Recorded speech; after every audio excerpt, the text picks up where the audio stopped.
करते हैं और उपस्थित सभी शिक्षकों और एवं विद्यार्थियों को और तमाम शहर के निवासियों को इस गणतंत्र दिवस की शुभकामनाएं अपनी तरफ से और अपने इस विशाल विद्यालय की तरफ से आपका अभिनंदन करते हुए और स्वागत करते हैं।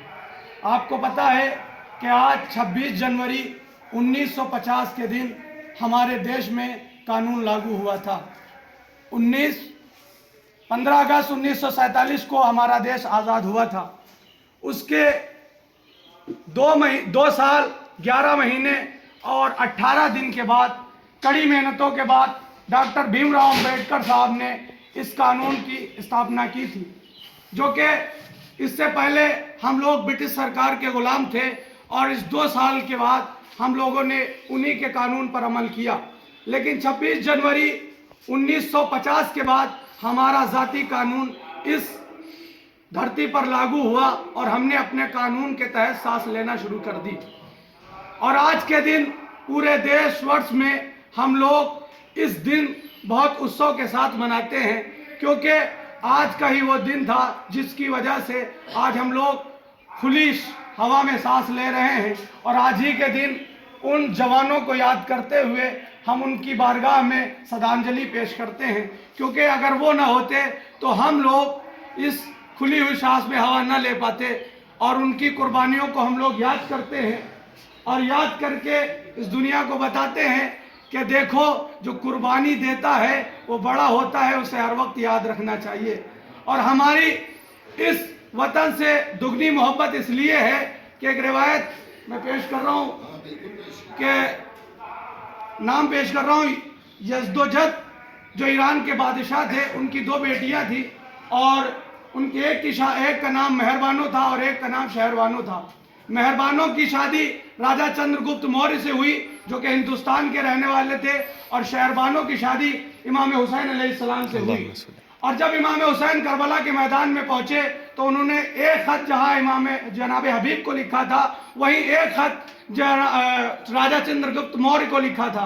राजा चंद्रगुप्त मौर्य को जब ये खत मिला तो उन्होंने एक छोटी सी कुकड़ी तैयार कर उसका सेनापति एक पंडित था और उसको बनाकर भेजी और कहा जाओ हुसैन की मदद करो। लेकिन अफसोस की बात, जब वो ये लोग सेनापति की क़यादत में हिंदुस्तान से सरजमीन करबला पर पहुँचे तो उस वक्त पहुँचे थे जब इमाम हुसैन का सर तन से जुदा कर दिया गया था। और इन लोग इतनी जज्बात से आए थे क्योंकि वहाँ वचन दे के आए थे कि हम हुसैन की मदद करेंगे, लेकिन उन्होंने इस जज्बात को दिल में रखते हुए अपने अपने खंजरों को निकाला, चाहा कि अपनी अपनी गर्दनें खुद काट लें, क्योंकि जिस मकसद के तहत आए थे वो मकसद हासिल ना हो सका था। उन्होंने चाहा कि गर्दनें काट ले, लेकिन वहीं पर एक इमाम हुसैन के बेहतरीन आशिक जिनका नाम तारीख ने मुख्तार लिखा, उन्होंने रोका और रोकने के बाद कहा तुम लोग अपनी गर्दनें क्यों काट रहे हो? कहा देखो, हम हिंदुस्तान से आए थे हुसैन की मदद करने के लिए और अब हुसैन नहीं बचे तो हमें इस दुनिया में जीने का कोई हक नहीं है।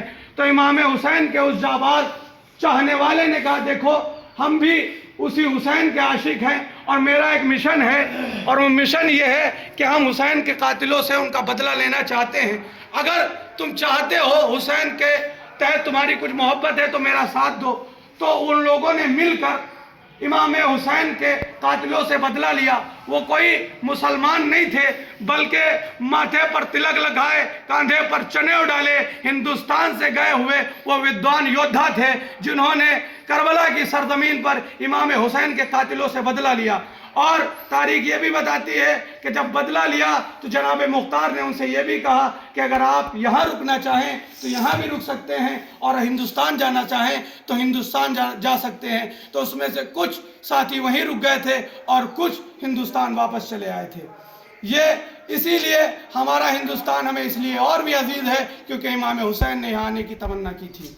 फ़कत व सलाम। जय हिंद, जय भारत। आखिर में 4 शेर मुलादा फरमा ले।